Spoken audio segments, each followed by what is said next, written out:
దళిత సామాజిక వర్గానికి సంబంధించిన వాళ్ళు సుదీర్ఘకాలం పాటు అవమానాలు ఎదుర్కొన్నారు, కష్టాలు ఎదుర్కొన్నారు, వివక్ష ఎదుర్కొన్నారు కాబట్టి వాళ్ళకి రిజర్వేషన్లు ఇవ్వడం జరిగింది. అంబేద్కర్ గారు రాజ్యాంగంలో రాయడం వల్లనే అది సాధ్యమయ్యింది అన్నది ప్రతి ఒక్కళ్ళు కూడా నమ్మేటటువంటిది విశ్వాసం.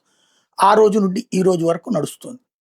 మధ్యలో వాళ్ళు కొంతమంది క్రైస్తవం వైపుకి వెళ్ళారు. ఇప్పుడు చాలామంది క్రైస్తవం కన్వర్ట్ అయి ఉన్నారు. సరే దాన్ని కూడా మిగతా హిందూ సమాజం ఏం పట్టించుకోవట్లేదు, పాపం వాళ్ళది కానియండిలే అన్నటువంటి రూట్లో ఉంది.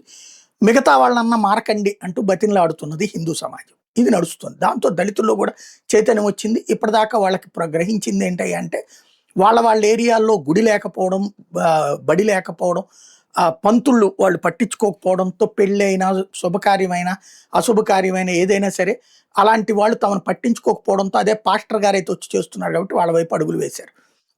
ఈ విషయాన్ని వాళ్ళు చెప్పడంతో ఇప్పుడు ఆర్ఎస్ఎస్ మిగతా హిందూ సంఘాలు ఒక్కటే ఆయా ప్రాంతాలు గుళ్ళు కట్టించడం ఇట్లాంటివి చేసుకొస్తున్నారు. ఇప్పుడు నిదానంగా వాళ్ళకు ఉన్నటువంటి ఆ వివక్ష నుంచి దూరం చేసి వాళ్ళకే అర్చక శిక్షణలు ఇవ్వడం లాంటివి కూడా జరుగుతున్నాయి. తద్వారా ఒక వివక్ష రూపుమాపే ప్రయత్నం హిందూ సమాజం నుంచి జరుగుతోంది. ఖచ్చితంగా ఇంతకాలం వాళ్ళని ఇబ్బంది పెట్టింది హిందూ సమాజంలో. వాళ్ళకి వివక్ష జరిగిన మాట వాస్తవం, సరిచేసే ప్రయత్నం జరుగుతున్న మాట వాస్తవం. అయితే మధ్యలో కన్వర్టెడ్ క్రిస్టియన్ అయినటువంటి వాళ్ళని అడ్డుపెట్టి ఎస్సీ ఎస్టీ కేసులు పెట్టడం పెరిగిపోయింది. మొన్న రఘురామకృష్ణరాజు ఒకటి మంచి పాయింట్ చేసుకొచ్చారు.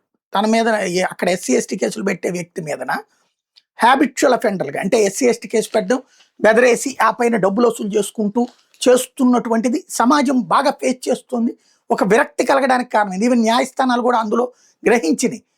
అందుకని చాలా క్లియర్ తీర్పులు ఇచ్చినాయి. నువ్వు కులం పేరుతో తెలిసి కావాలని కుల పేరుతో వివక్ష చూపెట్టి దూషిస్తే కేసు తప్పించి మిగతా కేసులు చల్లవని హైకోర్టులు సుప్రీంకోర్టులు తీర్పు చెప్తున్నాయి. రాజకీయ కారణాలతోనో లేకపోతే కనుక వ్యక్తిగత కారణాలతో లేకపోతే బ్లాక్మెయిల్ చేయడానికి పెట్టేటటువంటి కేసులు ఇందులో ఎక్కువగా ఈ కన్వర్టెడ్లోనే జరుగుతుంది. ఇప్పుడు 2 పాస్టర్ ఆనంద్కి సర్టిఫికెట్ రద్దు, జేసీ సిఫార్సు, అట్లాగే అక్కడ ఉండి నియోజకవర్గం దగ్గర జరిగినటువంటిది ఎస్సీ సర్టిఫికెట్ రద్దు చేశారు ఒకళ్ళిద్దరికి.